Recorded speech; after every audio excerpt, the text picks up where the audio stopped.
palavra o subrelator, deputado André Fufuca.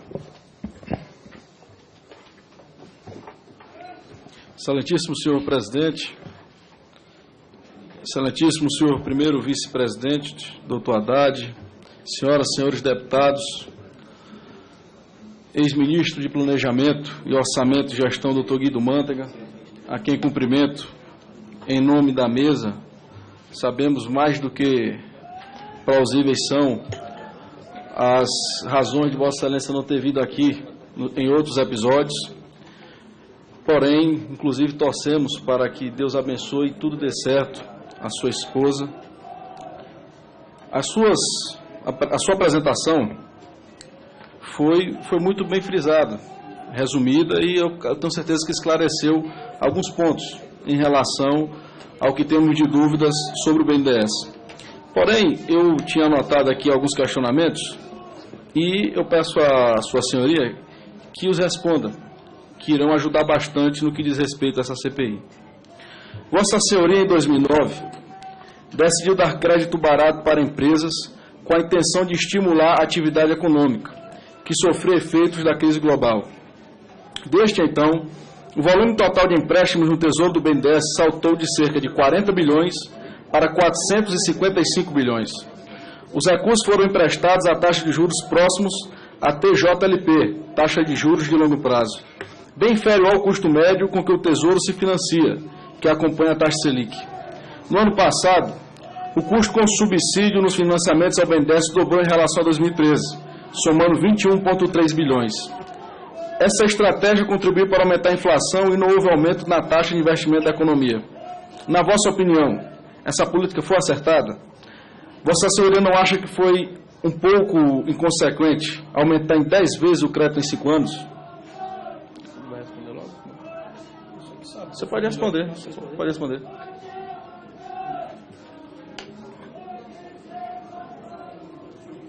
Só o microfone. Tem que apertar aí.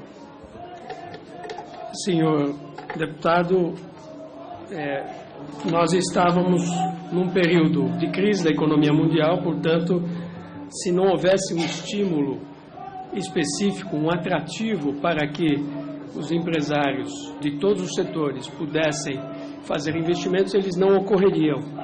Então, o que nós teríamos a perder é muito maior do que nós tivemos a pagar, né? Então, essa diferença entre a TJLP e a Selic é uma característica do Brasil. O Brasil costuma ter taxa básica de juros maior do que praticada em outros países. E esse é um problema que um dia isso estará sanado. Nós tivemos momentos, por exemplo, em 2012, 2013, em que houve uma aproximação da TJLP da Selic. A Selic foi 7,25, portanto estava muito próxima. O senhor está falando do subsídio implícito, aquele que advém da diferença entre a captação do Tesouro no mercado, né, que é em base à Selic, e o custo do recurso para o BNDES, que é a TJLP.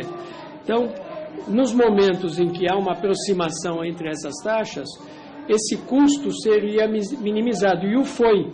Em 2012, 2013, por exemplo, o subsídio foi muito pequeno.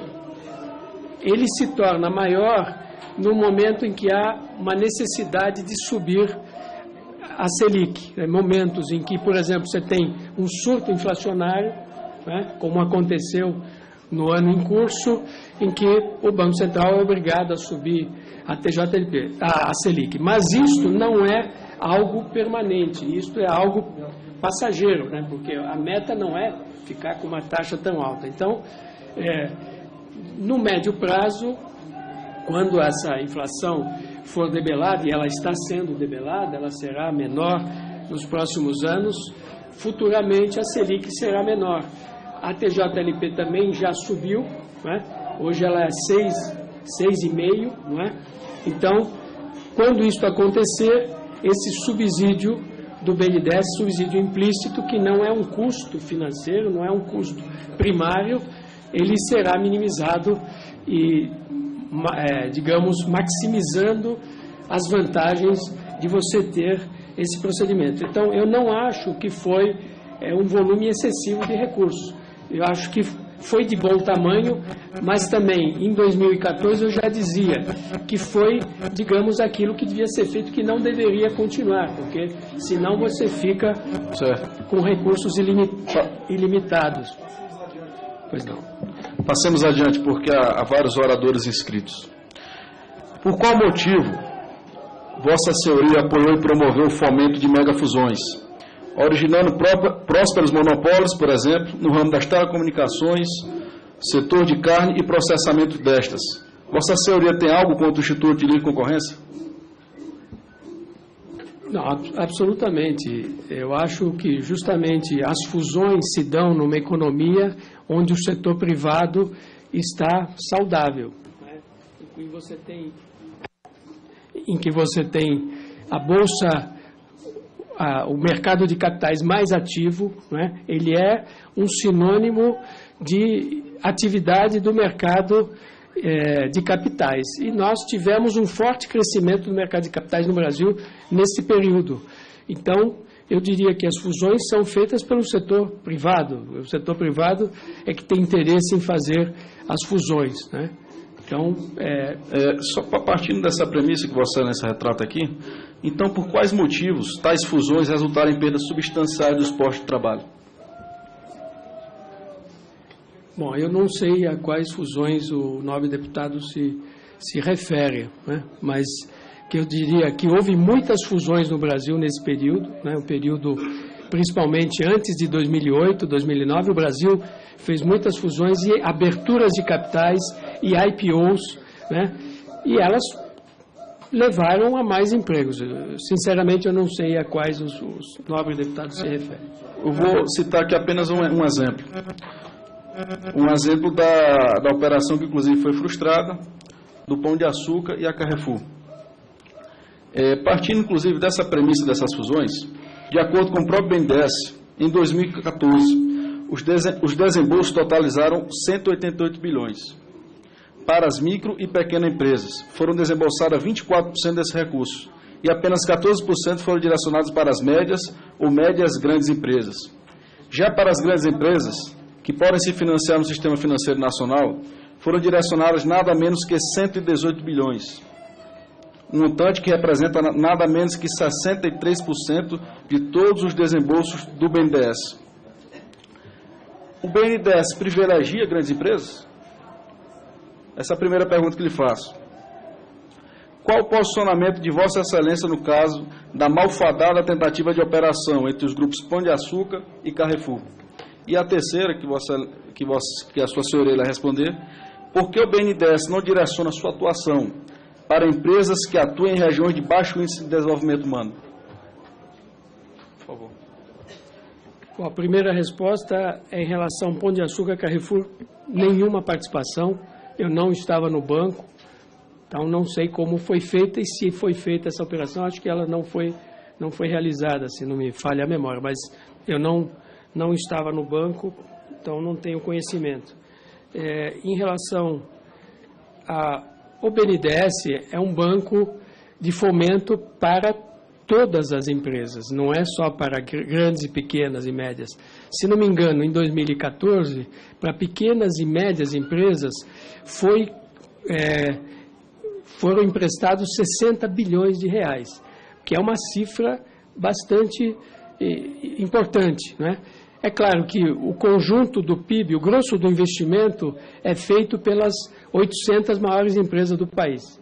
E o BNDES empresta para essas 800 maiores empresas do país, né? Então, não é uma questão de predileção, mas é uma questão de facilidade. O BNDES, para fazer um empréstimo, ele faz exigências, né? Então, ele exige que a empresa tenha um projeto sólido, que a empresa dê garantias, né? Que aquele projeto seja bem sucedido, etc., né? Então, faz as exigências para todos os segmentos. Então,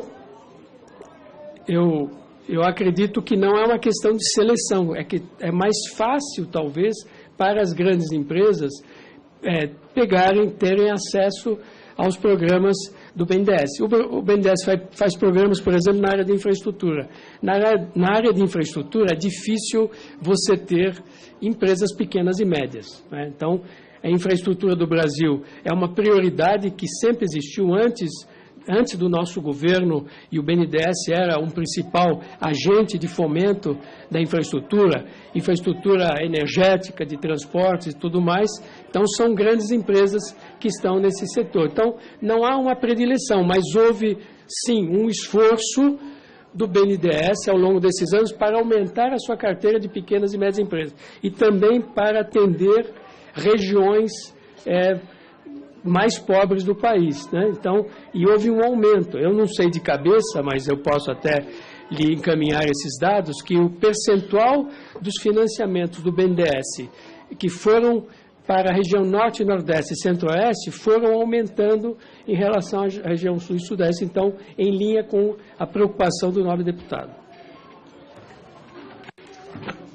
Para encerrar, todos nós aqui somos seres humanos. O ser humano ele é sujeito a acertos e a erros, faz parte da vida. Eu pergunto a Vossa Senhoria à frente do BNDES, no curto período que passou, se arrepende de alguma decisão? E eu lhe pergunto, alguma dessas decisões, o qual coube seu arrependimento, acarretou sérias lesões à integridade econômica do nosso país? Deputado, eu não me lembro, não me arrependo de nenhuma decisão, porque não me lembro de nenhuma decisão que tenha causado prejuízo para o BNDES. Acho que foi um período muito curto, eu já não me lembro muito bem, que fazem mais de uma década que lá eu estive. O BNDES era bem menor do que é hoje, né, fazia um volume de operações bem menor e, francamente, não me recordo. Eu acredito que foi bem porque o BNDES, naquele ano, aumentou o lucro, por exemplo, quer dizer, aumentou o volume de crédito concedido em relação ao ano anterior. Aumentou a lucratividade do banco dentro de padrões de segurança, ou seja, o nível de inadimplência abaixo, como é tradição do BNDES. Então, eu não vejo nenhum sinal de algo que tenha podido vir a prejudicar o banco.